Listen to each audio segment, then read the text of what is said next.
Afternoon, VHR. We're going to go ahead now and cover Beastlord Darmac. He's a multi-phase fight.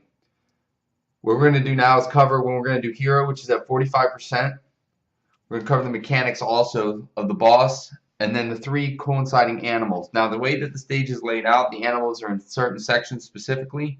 This is going to be our kill order. The idea is to take the boss from point 1, and then by 85%, take him over by Cruel Fang, so that way he'll get on it.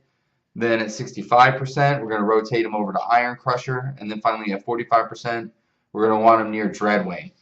Now, the idea of each one of these is to minimize the overall amount of raid damage and to work through each one of the mechanics that are relative.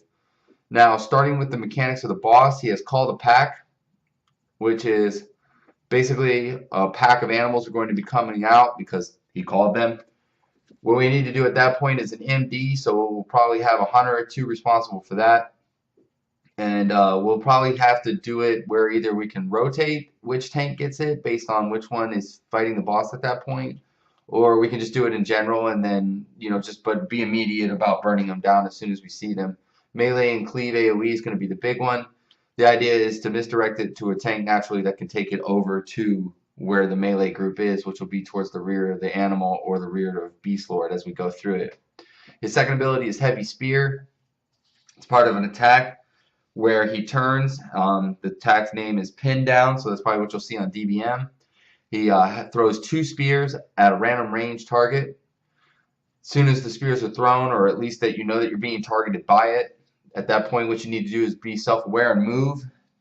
If not, then you'll be pinned down and more than likely you'll be killed because it turns into a single target heal that we have to do, and then all damage has to rotate to the spear that's on you and burn the spear down so that way you can be free. Very similar to several mechanics that we've seen, for example, throughout MOP and SOO and whatnot. So anytime though that the spears are up, what we're probably going to do is designate a range or 2, maybe 3 to work on them, make sure that we burn them down properly. Like I said, in normal we'll be doing first, and we'll see how that works, and if we need to make adjustments, or if, for example, just throwing dots on them and other tactics works out well, then that's what we'll apply. As the boss gets on his first mount, the first mount is going to be Cruel Fang. Cruel Fang has an attack called Rend and Tear. So what you're going to have is Call the Pack, Heavy Spear, and Rend and Tear being active. Now, Rend and Tear, it goes like so. He's going to randomly jump at somebody that's at range. At that point, that leap is going to occur. Now, I would imagine he's going to turn and look in the direction that he's going to go and then does it. It won't be something that's really spontaneous and difficult to avoid. But because of the way that the attack plays itself out, once he lands at the target, he does a 7-yard group spread AoE attack. So what we're going to have is a light 7-yard spread, 8-yard spread during the Cruel Fang section. Then what we're going to want to do is probably keep that for a majority of the fight. And I'll talk about that a little bit more, especially when we get the Stampede and as we go further along into the fight down to 0. Now, upon him landing at the random range target, he's going to turn around and jump back at the tank that was tanking him. So that means every time that a Rend and Tear occurs and Cruel Fang leaps, then the melee has to get away from the tank until he ends up landing back on target. So he's going to jump, he's going to attack range, and then he's going to jump back. Melee needs to be out of the way so that way they don't end up getting the DOT that comes from the Rend and Tear attack. There's another thing that's an aspect of Cruel Fang too, is the Savage Howl.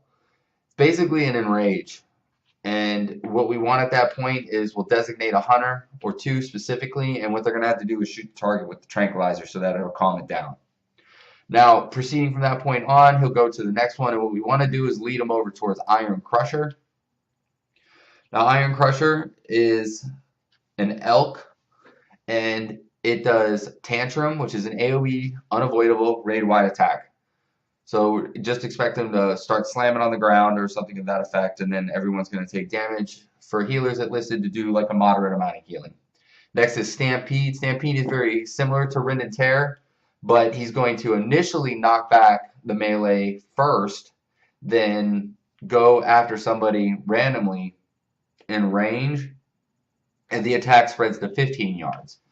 it's going to be really difficult to sit there and have everybody at 15 yards, you know, and be able to kind of work it out. Now, over time, we'll get used to it, and we'll be able to spread, and we'll probably be more functional with it. So what I'm thinking is about everybody does about an 8-yard spread, and then we just start to learn to adjust. And a couple of people are going to take the damage, and then we'll just figure it out. Now, it is a knockback, and it is a stun, so when it does occur, it can cause some problems for your rotation and whatnot, so be aware and make sure that you adjust accordingly. Now that he has a debuff for the tanks that continues on. So initially it was Rend and Tear, and now it's going to move into the Crush Armor. Crush Armor, the rotation for the tanks needs to be every 2 stacks. And then that rotates down as we do more and more damage to him. He gets knocked off of that beast. We kill that beast, and then we proceed to take him over to Dreadwing. Dreadwing is the third one. It's a Rylak. It has Inferno Breath, which is a triple breath. It's random too. So he's basically going to turn in 3 different directions. It cannot be controlled, and he's just going to spit fire everywhere at certain people. The best thing that you can do with it is just to avoid it the best you can, and also pay attention for other effects that come with it. Now, the next thing that we're going to talk about is that you have Conflag. Conflag is a disorientation. He's basically going to aim at 2 random people, and then he's going to conflag them. Those 2 people now turn into 8-yard explosions and deal damage to anybody within that distance. So that's why I was saying 8 yards is going to be really solid to practice throughout the entire thing, and then we'll just adjust accordingly from there. This is going to be a big one for the healers. This whole fight has a lot of healing elements that the healer's got to be on top of, but this is the big one for that they have to pay attention to, and we're going to need a healing dispel order here. So certain individuals will be responsible for it when it comes along, and then that way if there's on cooldown or whatnot or some problem, we can rotate. And then finally for the tanks, it's Seared Flesh, which is a 5 to 10 tank debuff. We can rotate between 5 and 10. We'll probably start with 7 and 8 and just see how it works out from there. If it's too much damage, we'll go to 5. All right, so that's all the mechanics. Now we're going to talk about in the next video tanking and movement, position, things of that nature. All right, if you enjoyed the video, please click like below and get ready for the next one.